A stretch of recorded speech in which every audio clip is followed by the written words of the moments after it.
Y siguiendo con la programación de Radio María, a continuación les ofrecemos el Catecismo de la Iglesia Católica, dirigido por Monseñor José Ignacio Munilla.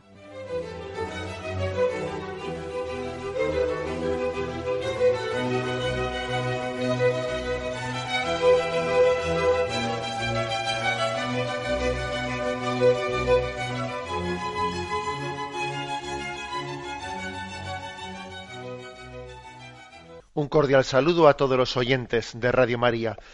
Un día más, con la gracia del Señor, proseguimos el comentario del Catecismo de nuestra Madre, la Iglesia. Dentro del apartado sobre las etapas de la revelación, habíamos hablado de la alianza con Noé. A partir del punto 59 dice: Dios elige a Abraham. Dice este primer punto: para reunir a la humanidad dispersa, Dios elige a Abraham, llamándolo fuera de su tierra, de su patria y de su casa, para hacer de él Abraham, es decir, el hombre de una multitud de naciones. En ti serán benditas todas las naciones de la tierra. Bueno, esa diferencia entre Abraham y Abraham, recordaréis como en el capítulo 17 del Génesis, Yahvé le cambia de nombre a Abraham,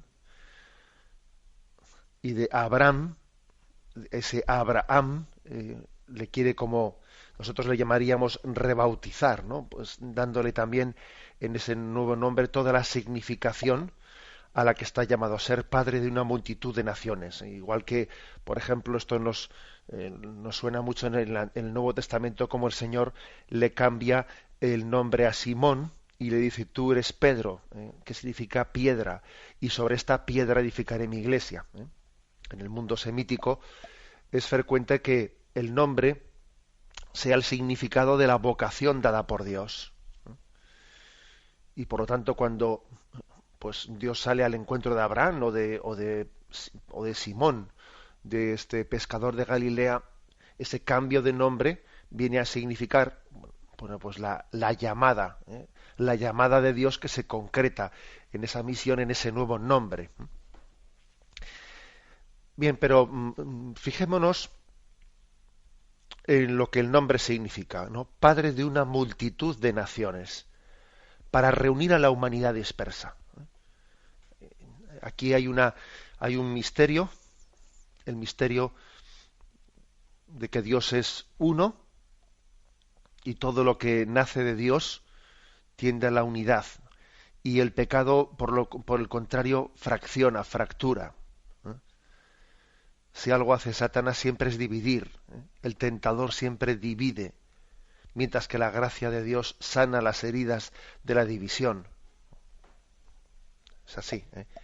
El pecado del hombre es el pecado de Babel, que es el de dividirnos entre nosotros. Por el contrario, la gracia de Dios, el don del Espíritu Santo en Pentecostés, es la gracia de hacer un solo pueblo que habla en todos los idiomas. Mientras que Babel nos divide y cada uno pues se siente contrincante del otro, y los idiomas son entendidos como, o la adscripción a un pueblo es entendida como una contraposición frente al otro, ¿no? Yo soy de este y luego no soy del otro, ¿no? Eso es así, es curioso, ¿no? Esa tendencia que tenemos en nosotros.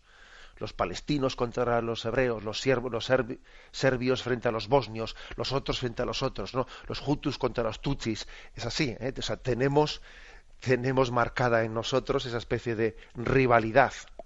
Y además, generalmente las rivalidades suelen ser entre los que viven cerca.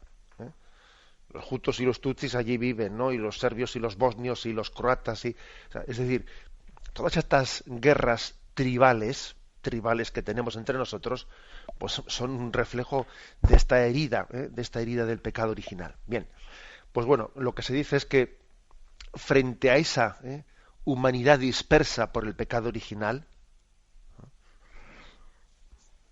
porque el pecado original nos ha fracturado frente a Dios, nos ha fracturado con nosotros mismos y con el prójimo que nos rodea, Dios llama a Abraham pues para, en la providencia de Dios, ir avanzando en su terapia de sanación, en su búsqueda de la unidad. Y es curioso que le dice, sal de tu tierra y vete a donde yo te mostraré. Es decir, a mí por lo menos me llama la atención que para sanar la división y para sanar ese enfrentamiento de unos contra otros, y todo el mundo quiere controlar al vecino y todo el mundo pretende ser, ¿no?, el caudillo del lugar, etcétera, ¿no? Y todo el mundo pretende sacar pecho y mostrar que es más fuerte que el otro. Para sanar eso, le dice a Abraham, sal de tu tierra y vete a donde yo te mostraré. O sea, es como sanar el problema, pero de la manera totalmente contraria como suele hacerse, porque generalmente, pues quienes están imbuidos de ese espíritu de división, lo que hacen es, bueno, pues yo emperador, yo conquistador, lo que voy a hacer es intentar someter a todos los pueblos bajo mi imperio y los pongo bajo a mi servicio, serán mis esclavos. O sea, es conseguir una unidad, una falsa unidad por el sometimiento de los demás. Aquí mando yo. Sí, claro, pues es una unidad ficticia. Eso es una unidad, pues por sometimiento, ¿no? La del César, ¿no? Que, bueno, coge y invade todo el mundo y entonces aquí no hay más ley que la del César. Ya, es una unidad ficticia. Sin embargo, fijémonos cómo el espíritu de Yahvé, el espíritu de Dios es bien distinto. Para buscar la unidad, no la busca mediante el camino de ser más fuerte y someter, sino le dice a Abraham, oye, sal de tu tierra. O sea, es decir, de momento, desposéete de lo poco que tienes. En vez de hacerte fuerte y someter a los demás, sal de tu tierra. Y vete a donde yo te mostraré. Y además no en plan de conquistarlo, sino en plan de, bueno, de pedir instalarme aquí, pedirme instalarme allá. Es decir, para buscar la unidad hay que comenzar por salir de uno mismo. No pretender que todo el mundo venga a mí. Yo creo que aquí hay una lección de la que tenemos que extraer, ¿no? Es la unidad buscada de otra manera, bajo otra perspectiva, de salir de uno mismo. No pretender que todo el mundo venga a la mía. A la mía me refiero a mi convicción, a mi falsa unidad. La búsqueda de unidad supone ceder, supone salir de uno mismo, supone renunciar a ese falso dominio. Y el caso es que Abraham va instalándose y fijaros que sin saber muy bien a dónde le lleva Yahvé, o sea, de una manera verdaderamente humilde. Humilde. Él incluso hay momentos en los que piensa, no sé, pues cómo voy a ver yo realizada la promesa, porque Yahvé me dijo que nos daría una tierra y bueno, yo no termino de verla realizada y cuando muere Sara, su esposa, él, de alguna manera, para que la promesa se vea realizada, logra comprar un pequeño terreno en el que puede enterrar a su esposa Sara, y entonces al tener un pequeño terrenito en donde la ha podido enterrar, bueno, pues ve simbólicamente cumplida la promesa de Yahvé que le iba a dar una tierra, porque ha podido enterrar a su esposa Sara allí. Es curioso, ¿no?, que para realizar la unidad de la humanidad dispersa, lo que Yahvé comienza haciendo es decirle a Abraham, ala, despójate de lo que tienes, de tus seguridades, de tu tierra, ¿no?, y vete a donde yo te voy a mostrar. Esa es una primera consideración para hacernos pensar las formas y los caminos de Dios. En segundo lugar, también hay yo creo que otra consideración, y es que hay dos maneras de hacer la unión.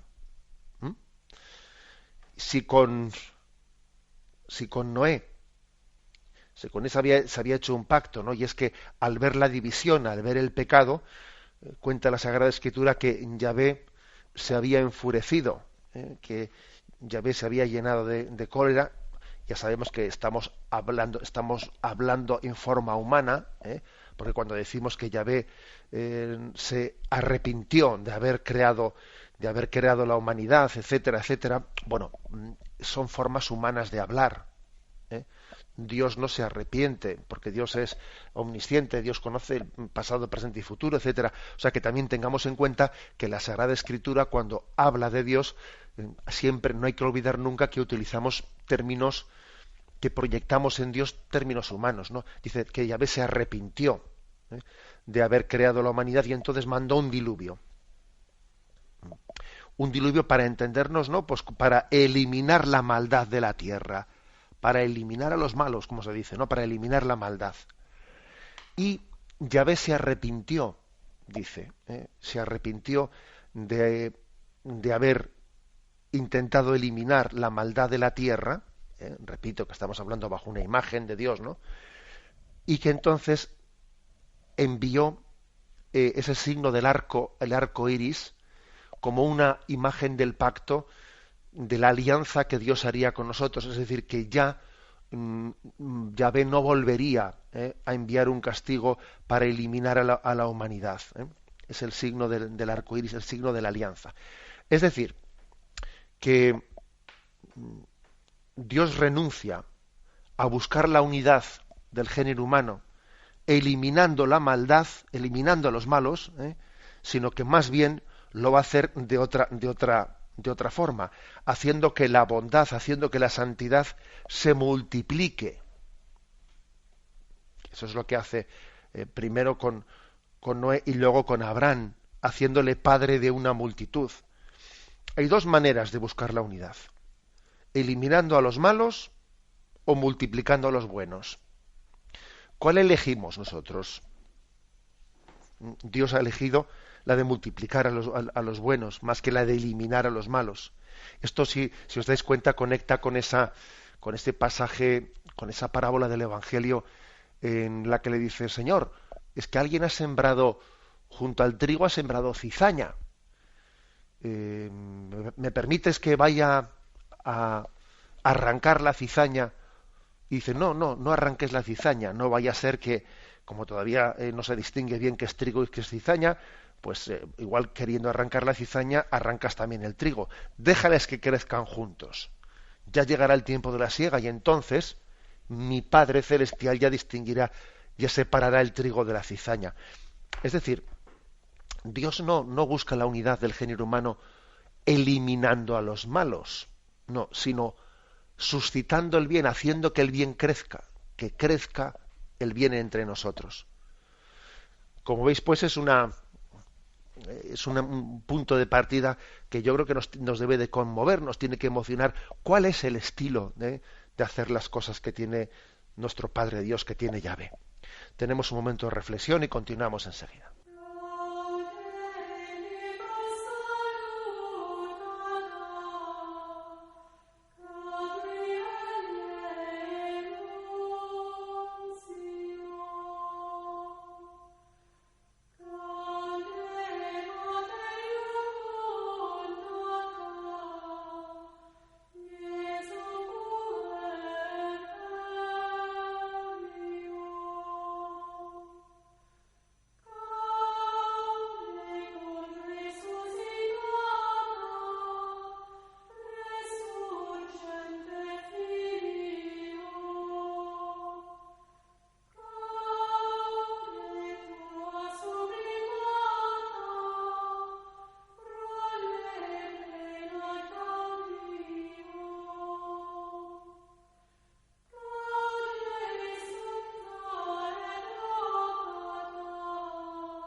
Escuchan el programa Catecismo de la Iglesia Católica con Monseñor José Ignacio Munilla. Continuamos en esta edición del Catecismo, en esta explicación del apartado que tiene como título Dios elige a Abraham. Pasamos al punto 60 que dice: el pueblo nacido de Abraham será el depositario de la promesa hecha a los patriarcas, el pueblo de la elección, llamado a preparar la reunión un día de todos los hijos de Dios en la unidad de la Iglesia. Este pueblo sería la raíz en la que serán injertados los paganos hechos creyentes. Bueno, es el pueblo nacido de Abraham. En primer lugar, nosotros somos el pueblo nacido de Abraham, ¿eh? Porque Abraham engendra un pueblo no meramente biológico, no, sino que es nuestro padre en la fe.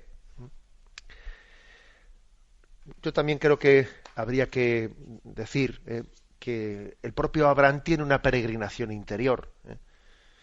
Ese hombre que peregrina a la tierra que Dios le va a mostrar, también creo que hay que señalar que no veamos en Abraham a alguien pues que no tiene la más mínima duda, alguien perfecto, alguien con una imagen inalcanzable para nosotros, no. Nosotros muchas veces, cuando hablamos de Abraham, solemos fijarnos en el texto, sal de tu tierra, vete a la tierra que yo te voy a mostrar, y entonces vemos el gran acto de confianza, de escuchar esa voz de Yahvé y marcharse, y luego también nos solemos acordar del episodio de Isaac, de esa obediencia a la fe capaz de hacer ese amago, de estar dispuesto a sacrificar a su hijo, a su único hijo Isaac. Y entonces nos parece que la figura de Abraham es una figura, vamos, inimitable, ¿no? Inimitable por el grado de confianza. Pero no es verdad, ¿eh? No es verdad, porque uno lee todos los capítulos que hacen referencia a Abraham en el libro de Génesis, que si no mal recuerdo creo que están del capítulo 12 al 25, ¿no? En el libro del Génesis. Y claro, se da cuenta de que Abraham es un hombre de carne y hueso como cualquiera de nosotros, y que tiene sus luchas interiores y que le cuesta confiar y le cuesta creer. Y Abraham tiene sus temores, y es el hombre abierto a la palabra de Dios, es verdad, pero en parte, porque también es frágil, ¿eh? Él tiene miedos, pues miedo a ser mal visto, miedo a ser marginado, miedo a no ser considerado, ¿no? Por ejemplo, pues llama la atención que cuando Abraham en un momento determinado baja a Egipto, pues él allí oculta la identidad de su mujer Sara.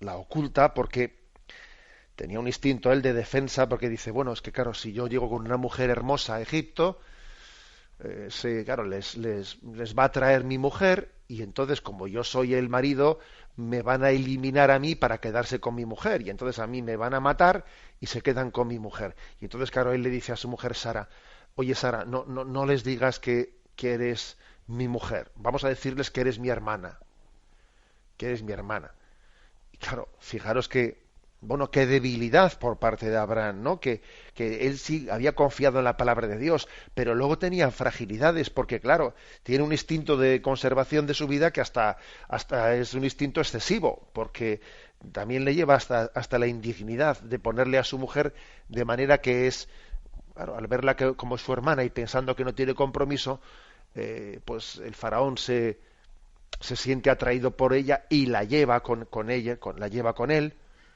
Luego cuenta el relato cómo el faraón vio que al haber tomado a esa mujer, pues empezó a recibir como maldiciones, como que vio que los dioses no aprobaban que hubiese cogido a esa mujer, y entendió que debía de pedirles que marchasen, pues porque no había habido una serie de acontecimientos en su vida que él había pues interpretado como que los dioses egipcios, o como los entendiese él, ¿no? Pues no habían bendecido que hubiese tomado a su mujer.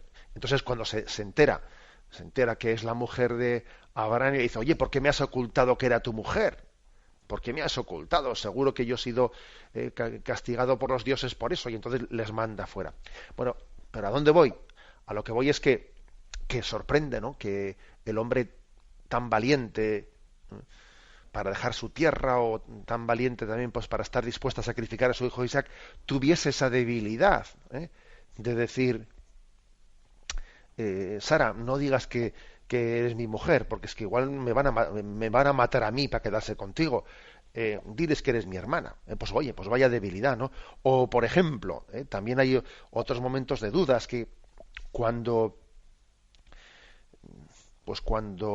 va a, o sea, Yahvé le promete que de él va a hacer un pueblo numeroso, él cree a Yahvé. Mira, no puedes tener hijos, eres un hombre mayor, pero haré de ti un pueblo numeroso. Y entonces él hace un acto de fe y cree. Pero curiosamente, aunque cree, como Dios no le da inmediatamente, no le da cumplida esa promesa, bueno, pues él, dice, pues oye, pues Yahvé me prometió eso, pero no lo cumple. Entonces de repente su mujer, Sara, le dice, oye, ¿por qué no tomas a la criada, Agar, la tomas en mi nombre y concibes con ella un hijo, y será como yo te he dado a la esclava para que concibas con ella, pues será como si fuese hijo nuestro. Y curiosamente Abraham aceptó, le escuchó a Sara, o sea, le había escuchado a Yahvé que le iba a dar un hijo, pero luego cae en la tentación, como Dios no le daba inmediatamente, como no le daba el cumplimiento, o sea, el cumplimiento de que iba a tener descendencia, pues bueno, pues cae en la tentación de escuchar también a su mujer, y que ella le da la esclava, y entonces se une a la esclava y tiene el hijo que es Ismael, ¿no? El hijo que es Ismael. Y uno dice, oye, pero ¿no te había dicho Yahvé que te iba a dar una descendencia? ¿Cómo no has tenido más paciencia? ¿Cómo no has tenido...? Claro, y finalmente, más tarde le daría el hijo natural que tendría con su mujer Sara, que sería Isaac, ¿no? Pero al principio cayó en la tentación, porque no se terminaba de fiar, ¿no? Es decir, ¿qué quiero decir con todo esto? Que existe una lucha también en el corazón de Abraham. O sea, esa peregrinación que hace Abraham no solo es una peregrinación geográfica, es que también es una peregrinación espiritual que tiene lugar dentro de él, dentro de cada uno de nosotros, tiene lugar esa peregrinación, porque vamos caminando de nuestros miedos a la confianza en Dios. Tenemos que irnos desprendiendo. Ese sal de tu tierra es también un sal de tus miedos, sal de tus incoherencias, sal de tu sí pero no pero sí. Es así. O sea, que es impresionante la lectura de la historia de Abraham, porque es nuestro padre en la fe, es el peregrino en la fe, y bien nos puede significar a nosotros, o sea, nos representa a nosotros en esa peregrinación que cada uno tenemos, ¿no? Para buscar al hombre plenamente confiado en Dios. Bueno, y lo mismo pasa también, podríamos decir más episodios todavía, pues el episodio de que cuando concibe la criada Agar, pues claro, la criada el momento que ha concebido ya se siente ella pues con más derechos, porque yo aquí estoy haciendo pues de madre de alquiler, como diríamos hoy en día, ¿no? De madre de alquiler, y se siente con más derechos, y eso suscita los celos de Sara, que ve a la criada que se está engriendo, y entonces la maltrata, etcétera, y va a despedirla y la echa fuera de casa a pesar de estar embarazada, ¿no? De su marido, la echa fuera por los celos que ha cogido. Y entonces, ¿qué ocurre? Que Abraham, por una parte dice, madre mía, pero no me habías dicho que me ibas a dejar a la criada para concebir, ahora ¿cómo la echas fuera? Pero resulta, fijaros bien, que Abraham le tiene miedo a su mujer. Dice, pues, cualquiera le dice a mi mujer, oye, que estás teniendo un ataque de celos, no te das cuenta que es absurdo que tú me hayas dicho que tomé a la criada para concebir con ella y ahora le despidamos llevando al hijo en su seno. Pero le tiene miedo a su mujer. Y entonces no se atreve a decírselo y consiente con que Agar sea expulsada con su hijo en su seno. O sea, es decir, que vemos la figura de un Abraham que perfectamente podríamos ser cualquiera de nosotros en esa lucha interior. Y si esto lo trasladamos a lo que solo son nuestra situación interior, todos tenemos duplicidades. Por ejemplo, la de joven rico en el Nuevo Testamento, que quiere seguir a Dios, quiere seguirle, pero claro, al mismo tiempo, cuando Jesús le dice, vende todo lo que tienes, dáselo a los pobres, ven y sígueme, entonces de repente él dice, toma, eso es mucho, yo no puedo, o sea, me tiemblan las piernas. Y no es capaz de dar ese salto adelante, ¿no? O por ejemplo la parábola de los talentos, o sea que es que sí, uno tiene unos talentos dados por Dios, pero tuve miedo y enterré el talento, porque tuve miedo. Pero miedo, fijaros que la parábola de los talentos dice tuvo miedo. O sea que los miedos de Abraham es que son los de todos los tiempos, los de todos los hombres, son aquellos a los que Jesús también habló, ¿no? El temor servil, etcétera. Existe en nosotros, pues, cuando las cosas nos van mal, cuando pintan en bastos, como se dice, ¿no? Cuando pintan en bastos, solemos tener la tentación, en vez de seguir confiando en Dios a las duras y a las maduras, como se dice, ¿no? Tenemos la tentación de salir del apuro con algún acto de autodefensa, con ese instinto de conservación que nos hace agarrarnos, ¿no?, a falsas seguridades. Sin embargo, en medio de esa tentación, Dios nos da la gracia de decir, bueno, tengo miedo, pero confío en ti, me refugio en ti, Señor. Que es lo que finalmente hace Abraham, que es lo que finalmente estamos llamados todos, ¿no?, a realizar. Tengo miedo y tengo tentaciones por el miedo que tengo a, pues, agarrarme a esto, agarrarme al otro, pero a pesar de estas dificultades, me fío en ti, me abandono en ti. Para mí tu palabra es más determinante que mis miedos. Este es, si queréis, la conclusión última. Hay que decir, a ti, Señor, me acojo, líbrame de la injusticia, sé tú mi roca, mi fortaleza, mis manos, en tus manos pongo mi espíritu, en la angustia acudo a ti, etcétera, etcétera. Tenemos un momento de reflexión y continuamos enseguida.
Continuamos con esta explicación del apartado Dios elige a Abraham, dentro de esta descripción de cómo son las etapas de la revelación. Bien, en el punto 60 que habíamos leído en la intervención anterior, se habla de que el pueblo nacido de Abraham es depositario de la promesa hecha a los patriarcas, el pueblo de la elección. Nosotros somos el pueblo de la elección.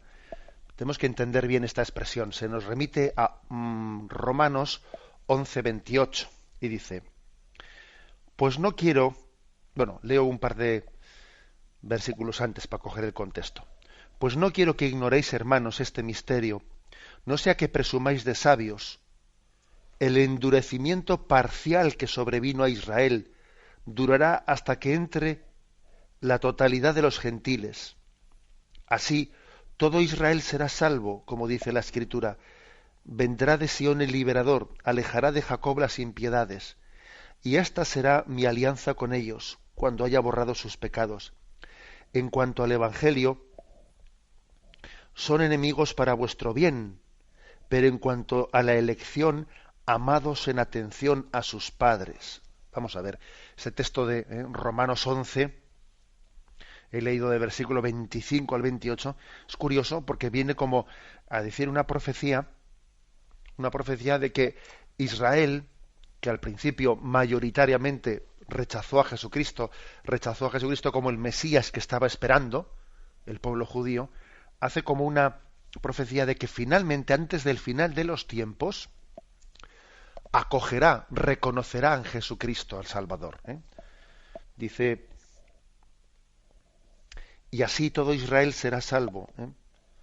El endurecimiento parcial que sobrevino a Israel, dice, endurecimiento parcial, porque muchos judíos, lógicamente, sí reconocieron a Jesucristo, empezando por todos los apóstoles, que todos ellos eran judíos, ¿no? Pero que ese endurecimiento durará hasta que los gentiles, hasta que la palabra de Dios se extienda a todos los gentiles, hasta todos los pueblos, y una vez que todos los pueblos hayan conocido a Jesucristo, entonces Israel se convertirá, reconocerá a Jesucristo. Es curioso esta profecía, porque en ella, bueno, es como si dijésemos, mira, somos el pueblo de la elección, pero curiosamente, no en el sentido que nosotros tengamos un privilegio y nos tengamos que sentir por encima de los demás pueblos, sino que curiosamente los demás pueblos, los paganos, los gentiles, van a conocer, van a aceptar a Jesucristo antes que el pueblo elegido. Fíjate tú qué contradicción. Oye, el pueblo elegido tenía que haber sido el primero en reconocer a Jesucristo, ¿no? Bueno, pues según esta profecía, y según vemos también en los hechos, resulta que el Evangelio se expande más fácil y se expande antes por los pueblos paganos, y los judíos quedan con una resistencia, ¿no?, mayoritaria, no total, pero mayoritaria, al reconocer a Jesucristo. Y al final, esta profecía de Pablo dice, cuando los pueblos acepten a Jesucristo y el Evangelio llegue a todas las gentes, entonces el pueblo de Israel acogerá a Jesucristo. Es decir, que no nos podemos engreír en eso de ser el pueblo de la elección. Mira, o sea que en casa de herrero cuchillo de palo se dice, ¿no? Pero ¿cómo es posible? Pues sí, mira, así suele ser. Pues precisamente para que no nos ufanemos de ser hijos de Dios, o ser el pueblo elegido, la raza elegida, etcétera, ¿no? No sé, Dios sabe más y Él sabe cómo hace las cosas, pero existía lógicamente un peligro en ser el pueblo de la elección. Y el peligro era que uno se ufane, uno se ensoberbezca por ello y se piense que su raza está por encima de las demás, etcétera, cosas por el estilo, ¿no? Y entonces, pues resulta que al final los pobres, los que vienen de fuera, los gentiles, esos que dice el Evangelio que cuando los invitados a la boda no quisieron acoger la invitación, sal a las veras de los caminos, a las cruces de los caminos, y a los pobres que veas pasar, invítalos primero. Bueno, pues esta es la realidad. Nosotros somos de esos pobres que pasaban por el cruce de los caminos y fuimos invitados a entrar, pues porque resulta que los de casa eran por los judíos, aquellos a los que vino Jesús, pues tuvieron un rechazo mayoritario. Mira cómo son las cosas. Pero el pueblo judío era instrumento de unidad para nosotros, y ahora nosotros tenemos que ser instrumento de unidad para ellos. Pero el caso es que Dios quería convocarnos a todos, quiere convocarnos a todos, a través del pueblo de la elección. Y al final, el pueblo en el que todos nos unimos, pues no es pues Israel, no es Europa, no es Estados Unidos, no es Japón, no es China, no. El pueblo en el que todos nos unimos es la Iglesia. Porque todo el mundo tiene que salir de su tierra para llegar a la unidad. Y el japonés tiene que salir de Japón, y el español tiene que salir de España, y el americano de Estados Unidos, y en el fondo también el israelí tiene que salir de su tierra. Todo el mundo tiene que salir de su tierra y entrar en la nueva tierra que yo les mostraré para hacer la unidad, que es la Iglesia. Todo el mundo tiene que salir de sí mismo para conseguir esa unidad. Algún texto del Nuevo Testamento, Juan 11, versículo 52. Es cuando Caifás, sumo sacerdote, pronunció esa palabra profética sin darse cuenta él de lo que estaba diciendo, conviene que un justo muera por el bien de todos, dice entonces, esto no lo dijo por su propia cuenta, sino que como era sumo sacerdote aquel año, profetizó que Jesús iba a morir por la nación, y no solo por la nación, sino también para reunir en uno a los hijos de Dios que estaban dispersos.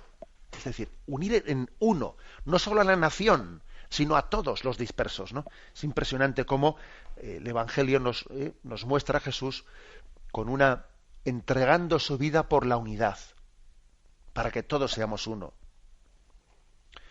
En Juan 10, versículo 16 dice, también tengo otras ovejas que no son de este redil, se refiere a los paganos.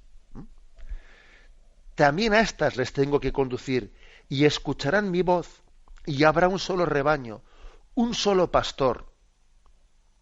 Por eso me ama el Padre, porque doy mi vida para recobrarla de nuevo. El corazón de Jesús sueña en la unidad, sueña en que no haya ninguna oveja fuera del redil. Y lucha por ello. Y aunque tengamos en momentos concretos de la historia no la sensación de decir, pero si es que más que ir en camino de conseguir la unidad, si parece que las ovejas saltan fuera del redil por todas las esquinas, ¿no? Si lo que parecería es que parece que el redil se está vaciando, más que estemos buscando la oveja perdida, etcétera, ¿no?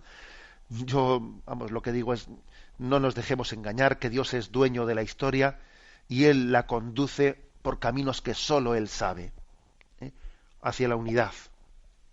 Aunque haya episodios tan duros de división y de traición y de abandono, etcétera, dentro de los hijos de Dios que están bautizados, sin embargo, ¿no? Tenemos la plena garantía de que el Espíritu está suscitando la unidad entre todos nosotros. Bueno, y termina diciendo, ese pueblo será la raíz en la que serán injertados los paganos hechos creyentes, ¿no? O sea, nosotros somos injertados en ese pueblo que es Israel. Somos injertados en él. Porque claro, no somos hijos biológicos, pero es que eso importa poco, porque se puede ser hijo biológico del pueblo, de la raza de Israel, y no reconocer a Jesucristo, con lo cual de poco sirve la biología.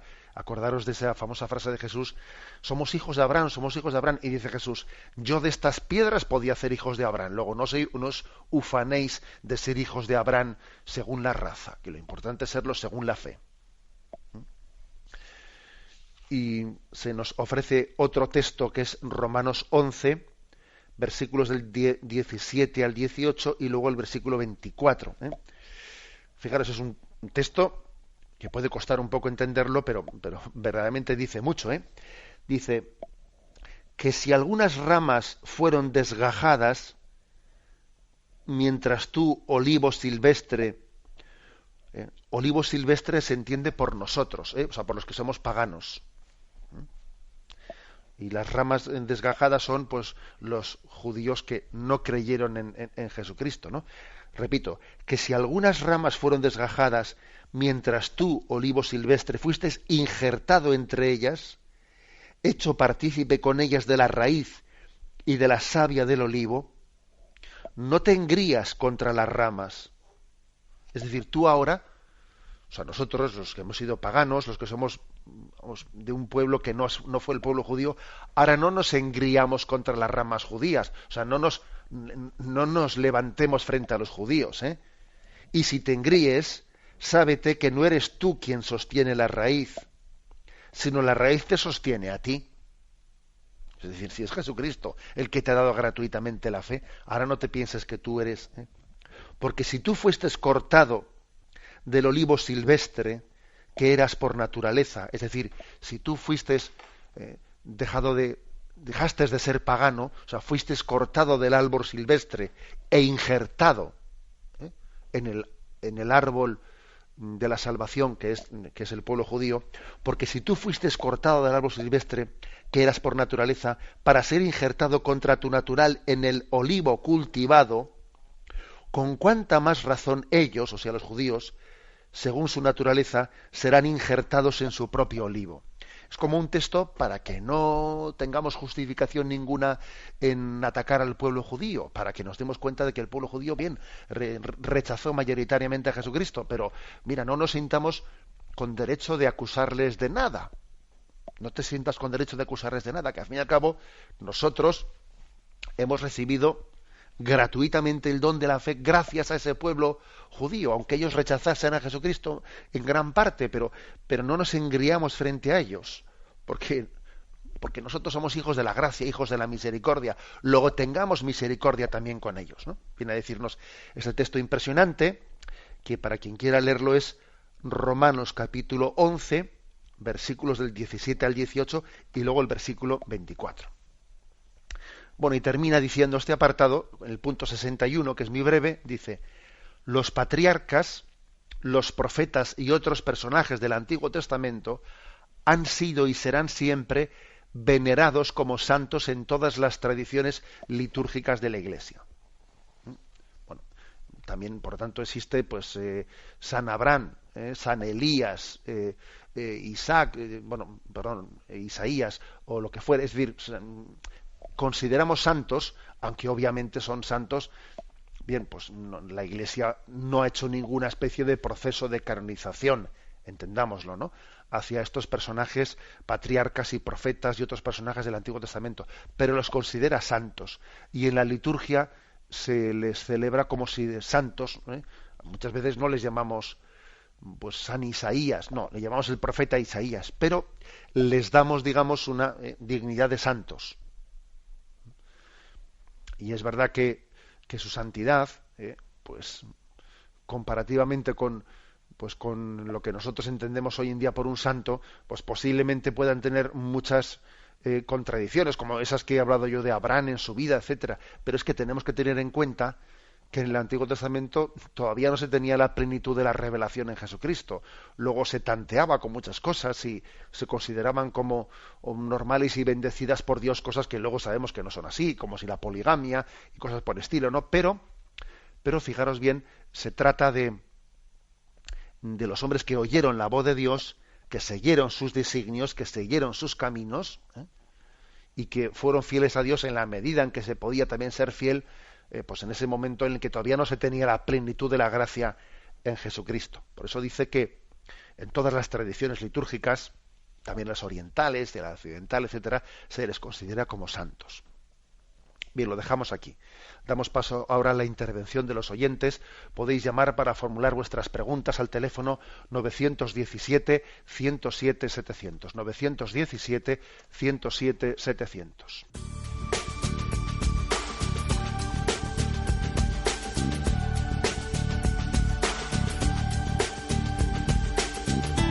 Radio María le ofrece la oportunidad de recibir en su casa sus programas favoritos.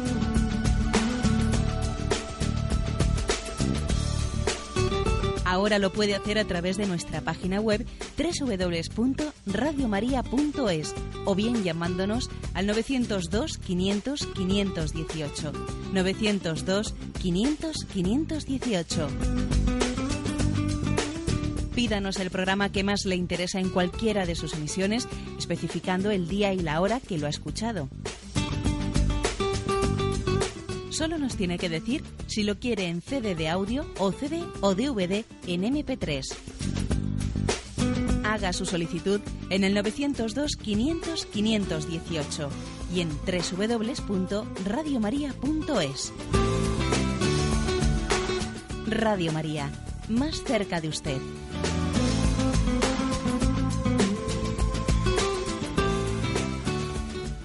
Escuchan el programa Catecismo de la Iglesia Católica con Monseñor José Ignacio Munilla. Sí, buenos días. ¿Con quién hablamos? Buenos días, Monseñor. Soy Manuel de Madrid. Adelante, Manuel. Monseñor, el domingo escuché un programa en el que no había posibilidad de llamarle, y por eso lo hago hoy, en el que hablaba del orden sacerdotal y establecía la prudencia del criterio del Papa Juan Pablo II respecto a que, como no se tenía constancia de que nuestro Señor Jesucristo hubiera elegido mujeres en el orden sacerdotal, pues no se consideraba adecuado hacer ahora una cosa distinta. Y yo, sin embargo, me quedé perplejo porque yo entiendo que María Santísima es la primera en el orden apostólico, es la que comparte con Cristo pues la Eucaristía tantas veces, es el consuelo de los pecadores, es la reina de los confesores, quiero decir, yo no creo que haya persona más elevada en la Iglesia y en el orden apostólico que María Santísima. Y claro, ahí me quedé un poco, no entiendo muy bien el criterio ese. Me gustaría, por favor, pedirle que me lo aclare. De acuerdo. Sí, pero precisamente el argumento que usted utiliza con la Virgen María es un argumento que todavía confirma más este principio. Es decir, siendo así que la primitiva comunidad cristiana, etcétera, ¿no?, y los apóstoles tuvieron claro pues ese lugar preeminente que tenía María, y que nosotros la consideramos como, vamos, agraciada por parte de Dios con una santidad desde luego muy superior a todos los apóstoles, y sin embargo ella no fue elegida para ser uno de los 12 apóstoles, ¿no? Ella no estuvo presente en la institución de la Eucaristía, en la que también Cristo instituye el sacerdocio, y sin embargo sí está presente después en el Pentecostés, en el mismo lugar, en el cenáculo, está presente cuando viene la efusión del Espíritu Santo, ¿no? Luego María va a tener la plenitud del Espíritu Santo, pero no por la vía sacramental apostólica, sino por otra vía, digamos, carismática. O sea, el argumento que utiliza el oyente yo creo que es bueno para decir que ciertamente no se trata de que los apóstoles fuesen elegidos sacerdotes porque fuesen más santos que las mujeres, en absoluto. La prueba es que ahí estaba María y otras mujeres que serían más santas que los apóstoles, seguro. Luego no es porque los apóstoles fuesen más que otros, ¿no?, sino porque en el plan de Dios, Dios lo quiso así.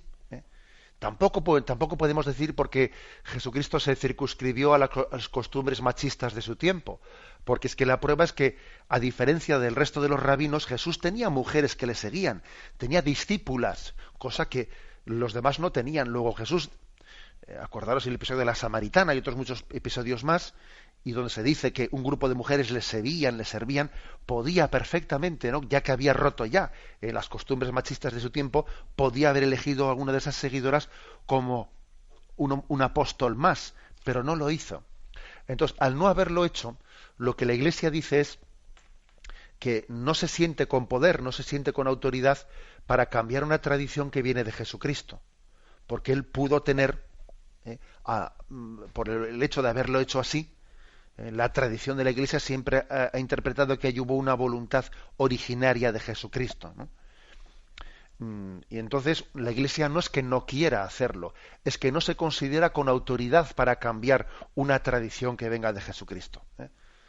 Por ejemplo, uno dice, a ver, la Iglesia podría cambiar la institución de la Eucaristía y en vez de hacerla con pan y con vino, las especies sacramentales, hacerlo con otras especies sacramentales. Pues no. Ya sé que por ahí hay alguno que en vez de celebrar la Eucaristía con pan y con vino, pues hace pues la barbaridad de hacerlo con pero no es correcto, no es válida la consagración, porque nosotros no somos quienes para cambiar lo que venga de Jesucristo. O sea, somos deudores de la tradición y de la palabra de Cristo y no somos dueños de ella. Bien, damos paso a un siguiente oyente. Buenos días. Buenos días, padre. Soy Ana de Pamplona. Adelante. Muchas gracias por estar ahí. Padre, mi pregunta es, ¿Dios quiere más a las monjas que a los cristianos y a los pobres cristianos como yo soy, que soy una pobre cristiana? Muchas gracias. Bueno, usted se considera una pobre cristiana y estoy seguro que las monjas se consideran unas pobres monjas. Quiere decir que usted igual tiene, ¿no?, pues esa sensación de decir, bueno, los seglares o los laicos formamos parte de, no sé, pues de la segunda división, y en la primera división están los curas y las monjas porque están consagrados a Dios. No, mire usted, eso es una equivocación. Dios nos ama entrañablemente a todos y a cada uno de nosotros y tiene para cada uno de nosotros una vocación distinta. Y tal error sería pues que alguien que ha sido llamado a la vocación pues de la vida religiosa o al sacerdocio se empeñe en rechazar, como el joven rico, ¿no?, en rechazar la llamada de Jesús y y pretender tener para él la vocación matrimonial o lo que fuere, como lo contrario. Sería también un error que alguien que tenga la vocación, la llamada matrimonial, se emperre en tener que ser sacerdote, en tener tal, que no tiene esa vocación. Y también en el Evangelio hay episodios, por ejemplo, aquel endemoniado que había sido curado, que cuando después intenta seguirle a Jesús, en esa vida de seguimiento a Jesús, dice, no, tú vete, preséntate ante los sacerdotes y vive con tu familia. O sea que Jesús no le permite a todo el mundo seguirle entre sus apóstoles, entre sus discípulos. ¿Y eso por qué? ¿Porque a él le quería menos? En absoluto. No porque le quería menos, sino porque tenía para él otros planes en su vida. Luego, el asunto no es quiero más, quiero menos, este es mi privilegiado en ese sentido, no, sino Dios nos ama entrañablemente a todos y tiene designios diferentes para nosotros. Designios diferentes, y eso creo que es importante. Damos paso a una siguiente llamada. Buenos días. Sí, buenos días. Vale, le escuchamos. Don José Ignacio. Adelante. Muy contento y muy agradecido con usted porque me está haciendo mucho bien. Soy Enrique de Murcia. Adelante. Y los otros días aclaró usted muy bien sobre el robo en el convento aquel, y lo aclaró. Y ahora yo he recibido un email en el que lo embultan muchísimo las noticias, en 1.500 millones, en fin, una cosa exagerada. Yo contesto al email. Bueno, la pregunta mía es la siguiente. Sabe que lo mismo que con ese caso también se habló muchísimo de Juan Pablo I, que duró un mes. Sí. Entonces se ha dicho muchas cosas hasta que fue un crimen, ¿no? Y usted está muy hecho. Me gustaría que me contestara un poquitín y me diera un poco informe sobre esa situación que llegó por medio de la comunicación, de los medios y todo esto, sí, pues muy abultado y además muy atrevidos las afirmaciones. Pero me gustaría que usted me diera una idea, ¿vale? Gracias. Vale. Mire, yo no es que tenga ninguna información pues privilegiada o de acceso directo para hablarle de ese caso, pero lo que sí que puedo decir es lo siguiente. Mire, por sentido ético, nuestra manera de expresarnos, cuando alguien acusa de algo, tiene una responsabilidad moral muy grande de hacerlo en base a datos y no en base a sospechas. ¿Qué ocurre? Que en este mundo tan mediático en el que estamos, cuando se siembra una sospecha sin tener datos, se tira la piedra y se esconde la mano, entonces de alguna manera es una insidia, es decir, parece que el inocente tiene que demostrar que es inocente. No, mire usted, el que habla acusando tiene que demostrar lo que está diciendo. No es el acusado el que tiene que demostrar su inocencia, sino el que lanza la piedra tiene que demostrarlo. No siendo así, como obviamente no, ahí se escribió un libro explicando, fíjese usted, en un libro explicando que Juan Pablo II había sido asesinado. Bueno, uno lee ese libro, ¿hay alguna afirmación que esté contrastada, que tenga? Nada, ninguna. Todo dicen que es como una novela, o sea, no es una novela. Entonces, ¿qué ocurre? Ya hemos lanzado la sospecha. Entonces, claro, la sospecha, la calumnia, precisamente consiste en soltar la duda. Entonces ya la duda ya consiste en que ya parece que entonces ya tenemos como una cierta distancia, porque a ver si va a ser verdad. Cuando el río suena, agua lleva igual. No, mire usted, ese no es un refrán cristiano. Cuando el río suena, agua lleva. En el fondo eso es la manera de pensar de quien no se da cuenta de que la verdad tiene que ser contrastada y tiene que ser expresada. Y esto aplíquelo usted a ese caso que ha dicho o a cualquier caso de la vida. Porque, vamos, el tema de la calumnia es tremendo y por eso es un pecado tan grave la calumnia. Es un pecado muy grave, porque es lanzar. Y esto los medios de comunicación, que a veces es hablar por no callar, hablar por no callar e intentar decir cosas pues más atrevidas que el otro, porque así yo le quito audiencia al otro. Entonces, si no digo cosas atrevidas, no tengo audiencia. Para decir cosas atrevidas tengo que decir más que la verdad.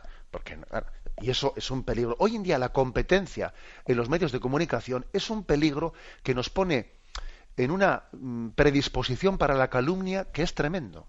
Es difícil ser un buen periodista con éxito manteniéndose íntegro en los valores éticos. Venga, damos paso a un siguiente oyente. Buenos días. Buenos días, monseñor. Sí, le escuchamos. Soy Teresa y, bueno, mi pregunta no tiene nada que ver con el programa de hoy.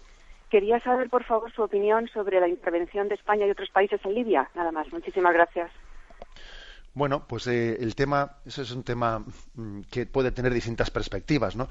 Y pues ayer hubo en el Congreso de los Diputados un debate sobre el tema de la legalidad y de la conveniencia política de esa intervención, y a mí lo que me corresponde en todo caso es hablar sobre la valoración moral, si existe una legitimidad moral, pues para que exista, ¿no?, pues un recurso a la guerra. El catecismo aborda ese tema allá por el número 2307 y siguientes. En concreto, en el punto 2309, el catecismo habla de qué condiciones tienen que darse para que moralmente, éticamente, pues sea admisible, ¿no?, el recurso a la fuerza militar. Y entre otras cosas, dice que para que ese recurso a la fuerza militar sea justificable, hace falta que no únicamente haya causas, pues que el daño causado por el agresor pues sea injusto y haya que defenderse, sino también se dice que tienen que reunirse las condiciones serias de éxito, y que el empleo de las armas no entrañe males y desórdenes más graves que lo que se pretende eliminar. O sea, que el remedio no sea peor que la enfermedad, y que tengamos capacidad de solucionarlo pues rápidamente. Y con todos mis respetos, mi opinión personal es que estas condiciones no se dan y que se trata de una intervención que no tiene justificación moral ni ética, porque estamos hablando de un bombardeo, de un permiso que la ONU ha dado para bombardear, atacar desde el aire, y sin excluyendo la posibilidad de que se vaya a intervenir en tierra y se vaya también a cambiar un régimen, sino que de alguna manera lo que se va a hacer es prolongar la guerra civil, prolongarla sin solucionar el problema. Y entonces, ¿para qué hacemos esa intervención militar? ¿Para qué la hacemos? Y lo que hacemos es no solucionar el problema, sino prolongarlo. Será jurídicamente legal porque la ONU lo ha autorizado, pero moralmente hablando, pero hay que tener más claro lo que se persigue. No únicamente un castigo por dar un castigo. El castigo por el castigo no va a ningún lado si no se obtiene un bien a corto plazo, ¿no?, que es sanar el problema de fondo. Eso es lo que yo opino, que creo que es y lo digo en la aplicación de este punto del catecismo a esta situación. Me despido con la bendición de Dios Todopoderoso, Padre, Hijo y Espíritu Santo. Alabado sea Jesucristo.